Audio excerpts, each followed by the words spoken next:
get into it. Yeah, man. Okay. Welcome back to the School of Hard Knocks podcast. Let's get straight into it. Yeah, sweet. I'm Ozzy. Warren. My name's Warren. How did we even meet? Like, Oh, well, first. I suppose I had kids with your sister. Okay, yeah, bit of history. I'm from Leicester Ends, and Oz, you're from where are you from? London. North London. Yeah. And you started dating my sister. Yeah. Yeah.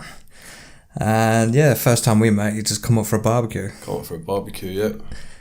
And I think it was shortly after that, like really shortly after that, we were expecting our first kid, Jaden, and that's obviously when we all got closer. Yeah. Because back then, obviously, I only saw you guys like once, maybe every couple of months, whatever. Like, and then you knocked my sister up. Knocked her out, yeah. And shortly after that, knocked her up again. So yeah, we've got two little ones, Jaden and Jada, and that's obviously how we've met. That's it. Family now. Two very different people, man, but we get on. So yeah, it's all good. It's all good. it's all good, man. So one of the things I find interesting, obviously everyone's British, but everyone's so different. I mean, what's your background? Your parents, they're from Cypriot. Cyprus, yeah. But Turkish Cypriot. So they were born and raised in Turkey. Oh, sorry, in Cyprus. Yeah. So they came here in 79. Yeah. How old were they? They came in 79, so... Well, like in the 20s? So I'm 86 and I'm 32. So they'd have been about 20, yeah? Yeah. 23, 24, something like that, yeah. You any idea why they come over? To build a proper future, I'm guessing, because obviously opportunities in Cyprus back then, very limited. Yeah. There weren't really an awful lot to do. Like, you either just end up working on your old man's bit of land or something, like growing something. Do you know what I mean? There's nothing really to progress to. Yeah. Like, it's different now, obviously. There's loads. Yeah. You could do out there now. But back then, that's obviously why they come. And so you're born in England. Mm-hmm. So, okay, I want to ask a question. Do you know what, on these lists when you're filling out, I don't know, a hospital form or one of these electoral rolls or something? Yeah. Where you tick on the ethnicity? I think white British. White British, yeah? Yeah, because like, when I look at everything else on there, that's what I associate myself to the most. I'm not other. Yeah. Or am I? I don't know. Well, that's what I'm asking. Like, what is other? Like, I'm born here, so I'm British. Yeah. And I'm not. I mean, the other complexions on there, I'm not any of those. Yeah. I'd say I'm white, a little bit darker, but yeah. I guess I'm white, innit? So that gets ticked. Right. So just a white boy. Just a white boy, innit? White boy with a tan. That's it. Yeah. No, I say it's interesting because I always find it weird, them forms. Yeah. Anyway, well, why is it needed? Yeah. I don't think I've ever come across a form that's like got more than like the usual. Like, obviously you've got white Caucasian. Yeah. And then you've got, what are the others? But forms change, don't they? Like back in the day, it was like... Now there's like 17 boxes. Yeah. It used to be 3. It used to be like white, black, Asian. Yeah. And now it's like... Oh, it's like a questionnaire. I saw one once. It was black, Afro-Caribbean. There was... How was it? It's mad. Oh, what was that? I don't know. There was a few. There was loads more. Yeah, like you said, there's so many boxes. I've not filled out a form like that in ages, though, to be fair. Yeah, I'll stay away from them. Yeah. I find it's only when. Well, for me, I think I've only ever filled them in when I've applied for like jobs, like back in the day. But where I've done my own thing for like the past however many years, I suppose I've not really come across it. What was the main group of people you grew up with? Different, man. Completely different. All different. Like when I was younger, I was a bit of like a social butterfly. I had loads of different pals. Like I had at college. Well, before that, at secondary school. Yeah. That's when I was like kind of like out and about. When I was at primary, I was kind of at school, then at home, and then out in like the front with like a couple of the other kids or whatever. But when I was actually hanging around with like people, was set like early part of secondary school, and a lot of my pals were Asian because of where I grew up. Like, right. Ponders End was very, very Asian, and we like where we'd go to like the same schools, just jump on a bus together, go to school together, and then at school like I'd have like my other pals like Turkish lads, like English lads, and then from their college it was just crazy, like loads of different types of friends. Yeah, so weren't boxed into sort of hanging around a certain group. No, I had loads of different pals, bro. Yeah. Loads of different groups, bro. What about yourself? Well, it's just completely different because we live in the outskirts of Leicester, so we're not in the centre. It's predominantly white. Yeah. It's just the area, you know what I mean? It's just slightly changing now, but it's still very predominantly white. So when I started working in London and everything, and you start meeting all these different ethnicities and stuff. Weird. Well, from my side of things, you know, people are people, it don't matter. Yeah. But then you have all the side of, you have to be careful what you say. Yeah. You know, it's hard. You know, I had a good mate that I worked with, Ricka, and he was black Caribbean roots, and we were good mates. And one day, in conversation, I remember having a conversation in my head as I'm talking to him, and I just wanted to say something about a black girl. I think it was that black girl was pretty, or whatever it was. And in my head, I'm like, shit, do I say black? Do I say coloured? Do I say, what do I say? And I said, that colour girl. And like Rick went dead funny with me. And I'd known him for a couple of years, about a year by this point. Yeah. And, you know, he went funny about it to the point I said, what's wrong, Rick? He's like, that's just what you said the other day. I was like, look, I meant nothing by it. I didn't really know what to say. And it's a tough one, man, nowadays, obviously. Yeah. I still don't think I know. Yeah? How the right way to say things, because sometimes you don't mean it. Yeah, don't mean to be offensive. Like, but you just get it wrong, innit? Yeah, you get it wrong, you learn from mistakes, sort of thing. But this is sort of where I want to go with it is the racism side of things in the UK. Do you think there is an issue? Yeah, I think there probably always will be. What a wide scale issue where most people are racist? No, I think most people don't mean to be, but they kind of end up saying things that they actually, I don't know, maybe do feel what they say accidentally or whatever, so that it's never going to be like a thing where racism's gone. Yeah, I don't think you'll ever get rid of it, because people, you know, if people have an argument, they want to hurt the person. You have an argument with Mrs., you call her a bitch because you know it's going to hurt her.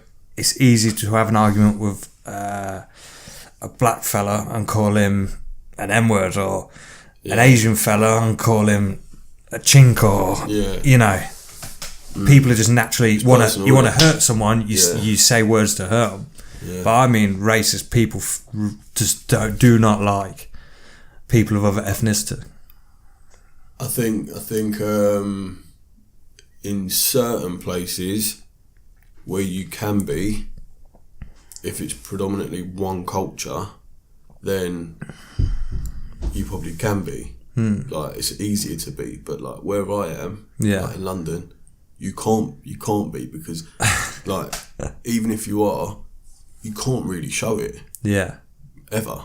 Yeah. Because there's so many different cultures. You're almost outnumbered by everything.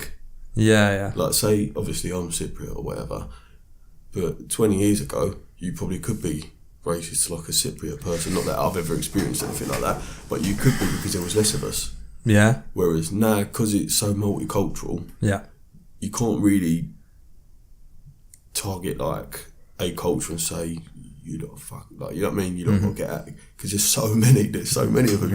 You'll end up with sort of like coming back on you. Yeah. Type of thing. But like in areas maybe like Barwell even 20, 30 years ago, where it was predominantly white, you probably could like say, oh, you foreign, whatever. Yeah, see, because you're backed by the rest of you that might do you know what I mean? That might feel the same. Whereas even now around here, like I see loads of different types of people, man. Yeah, that's it. It is changing. Yeah. I mean, my side of things is, you know, there's racism to the point where if you was a company owner and someone come for a job, and would you discriminate against somebody because of their ethnicity? Yeah, I still think that will happen for a long time. Yeah, what, in large scale all over or in small areas? Because this is what I'm trying to get at, is there a problem? And if there is, I mean, I think there is. Yeah. But I don't think it's as widespread. I don't think it's just widespread, but I think something like that, if it's like a position of power or something. I know like in the government you've got different cultures at like the top. Yeah. But sometimes I feel like they're at the top because it's a point to prove that we're not. Like a token gesture, they're promoting them on purpose to say they're not racist. Yeah, that's what I think. And like, I could be wrong, but it's what I think. Like I feel like if you had, I don't know how to say it without being offensive, but if you had like a maybe an African geezer with an accent, and then you had like an Italian bloke who was fluent in English, but his qualifications were higher than his, because he might look better at the top, he probably might get favoured. Like, I mean, I've got a clothes shop, and even me, like, this could sound so bad, but where it's like a customer service based job, I need everyone on the shop floor to be so on point when it comes to serving. It's almost like you can't take that risk, but it's because I'm small, like I'm an independent, so I can't afford to lose customers. So I'd look in a. I mean, there's loads of jobs out there where you got to be fluent in English. So yeah, but that's not being racist. I mean, that's looking out for your business in a sense. But yeah, I mean, but that could be any race or religion or whatever could come in, speak very street slang, and you're like, well, I don't want that in customer service, but you could fit another part of the role or another department. Yeah, I suppose. Yeah, that has nothing to do with racism. That's just. But it's how it gets looked at. It could look at it like that, but yeah, the truth of that's the thing. Everyone's so scared of looking racist. It sort of makes you step back. Yeah. But I know what you're saying. It's a tough one. I think it always will be. Even in my job, I've not got that professional speak. So it takes a bit of time trying to put it on. Use some big words. Yeah. Got to throw a big one out every now and then. Yeah, that's it. And that's just part of business, I think. Part of the parcel. But yeah, that's my view. Because I don't think not so much my age, but I think the older sort of generation. Yeah, I mean, I think deep down they are a little bit racist. But I just don't know what causes it. Yeah. Because growing up on building sites, you hear, I think they're just trying to be funny, and they'll say something about a black guy or something, and I just walk away, call him a dickhead. It's like, fucking get with the times. Yeah. I suppose it's what people use, like old school as well. It's almost like what are they used to, innit? Like if they've constantly been around, and it's been one thing, and then obviously now it's like a proper modern era, and it's so different. Like I moved out of my mum's house when I was 18, 19, and I knew everyone on my street. You know what I mean? Now I go and I hate it when I go on that road because I don't know anyone. So it's almost like the same sort of thing in a way, but just not as light. Like racism's obviously a lot worse, but it's like the feeling I get. Like when I go down that road, I just play with everyone on that street. I do not know anyone on that road, and I get looked at like an outcast. So maybe that's kind of why the old school are a little bit old school, and they think like all these people, I've been here from day dot, yeah, and all these people are looking at me like I'm a piece of shit when like, this is mine. You grew up there. That is your area. Yeah, so I think that's kind of. I think it's just being old school, isn't it? And it's. I don't think it would change. Because you've also got issues now. I mean, we've got like these Muslim areas where they're preaching about death to the white man, and that's just as offensive, if not more, nowadays. That is a complete going back in time. Yeah. And it's just not pushing forward. No. I just find that crazy. Yeah, especially I've worked in places like Luton. And Luton's just brutal for it. Yeah. I was told don't go down certain areas. Really? Yeah. That's crazy. I don't know enough about that sort of like. I've never been around it, man. Yeah. Not really. You never noticed anything like that? To witness it, no. Like. Have you had much racism towards you? Because I know you're classing yourself as the white boy, but obviously you look like Mediterranean. I haven't, only because obviously of where I grew up, in a sense, like to someone to call me like a foreigner, that person would probably be foreign. Yeah. So it just didn't really happen. Like there's like at school, maybe you notice that a lot of like the white English boys would be like a big solid group, but that obviously changed over time. Once people get to know you and know what you're about, then that changes. But when you first start secondary school, people kind of like to mix with what they see in themselves, type of thing, what they see most common with each other, and that's just natural. Because I'd probably be the same, but I've never really felt like direct racism at me. It's interesting because I've seen some pictures of you back in the day. You look as Asian as they come.